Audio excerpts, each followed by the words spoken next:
Twelfth class की geography के जनसंख्या नामक चैप्टर में आज हम पढ़ेंगे भाषाई संगठन। जैसा कि तुम्हें पता है बच्चे कि भारतीय संविधान में 8वीं अनुसूची में कुल 22 भाषाएं अनुसूचित है।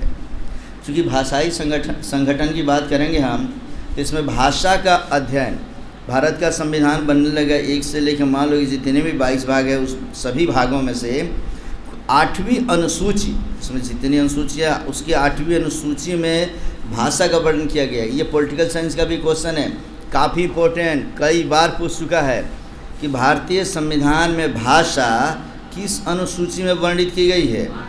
क्या लिखेंगे? 8वीं अनुसूची में। 8वीं अनुसूची में कुल कितनी भाषाएं हैं? 22 भाषाएं हैं। और 8वीं अनुसूची में अगर 22 भाषा है तो IAS के एग्ज़ाम में जो लैंग्वेज पेपर रखना होता है बच्चे, हम चाहें तो इसमें से किसी भी भाषा में हम पेपर उसको दे सकते हैं। कहते हैं अनुसूचित भाषाओं में सबसे अधिक हिंदी बोली जाती है। माने जितनी 8वीं अनुसूची वाली जितनी 22 भाषाएं हैं, इसमें भारत में सबसे ज़्यादा बोली जाने वाली भाषा कौन सी? हिंदी।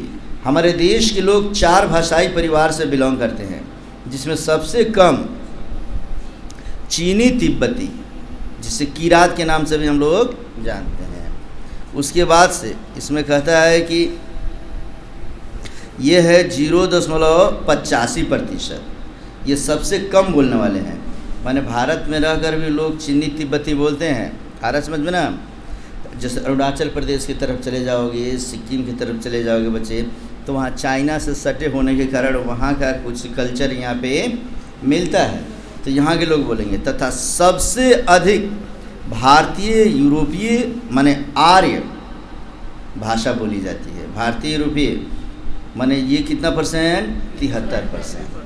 अर्थात भारत में समझो कि कई भाषाएं हैं, लेकिन सबसे कम भाषा कौन बोली जाती है? चीनी तिब्बती, मात्र 0.85%।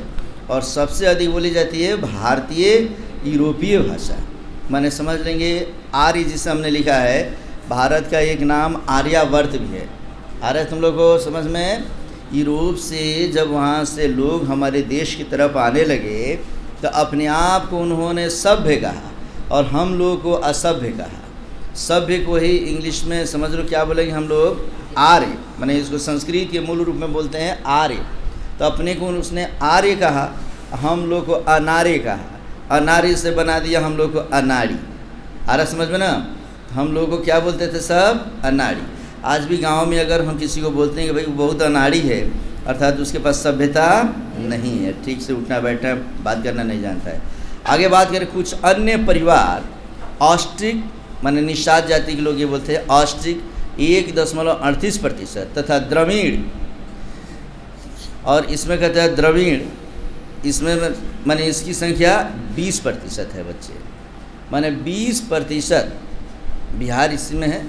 माने लोग ऐसे हैं जो समझो कि इसको बिहार न करके दक्षिण भारत करेंगे। द्रविड़ भाषा कौन बोलेंगे? दक्षिण भारत के लोग बोलेंगे। ऑस्ट्रिक निषाद बोलते हैं। तो कौन कितना प्रतिशत इस मूल भाषाओं में से बोलता है, एक डाटा यहाँ तुम्हारे पास रख दिया गया बच्चे।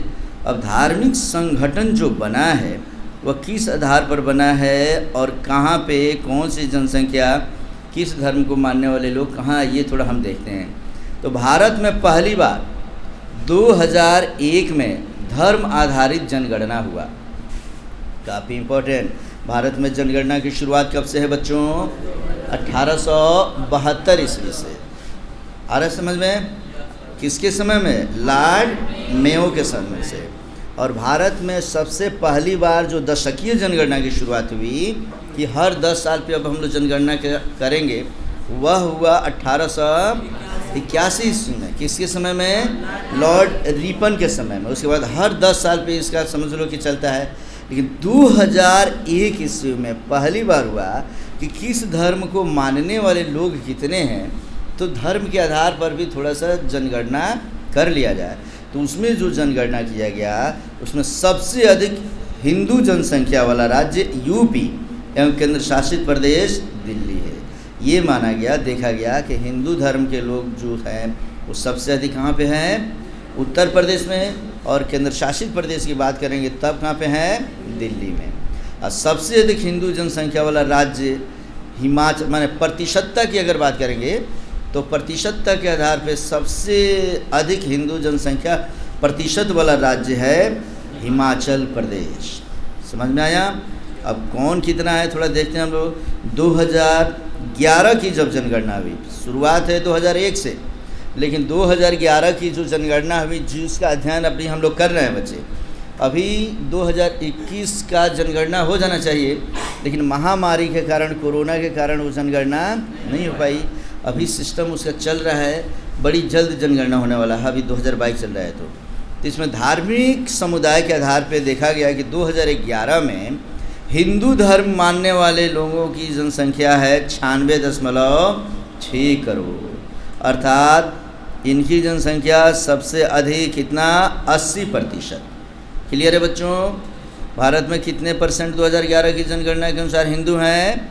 80%। मुस्लिम की संख्या 17.2 करोड़, सबसे बड़ा अल्पसंख्यक, इनकी संख्या 14%। फिर से मैं बता दूं, अल्पसंख्यक किसे कहते हैं?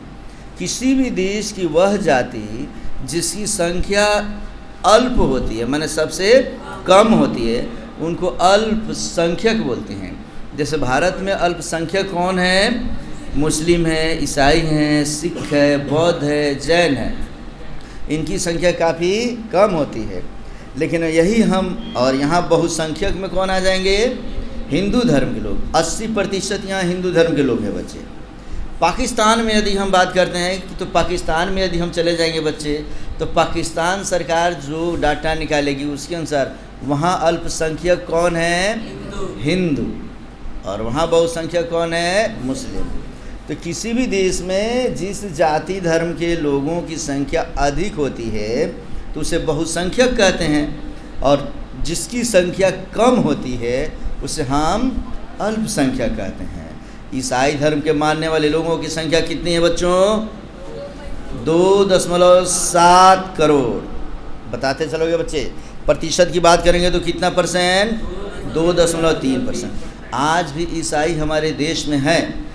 यूरोप के जो भी लोग हैं, रोमन साम्राज्य के जितने भी जुड़े हुए लोग थे, वो सभी के सब ईसा मसीह को मानते हैं, तो वे ईसाई धर्म को मानते हैं।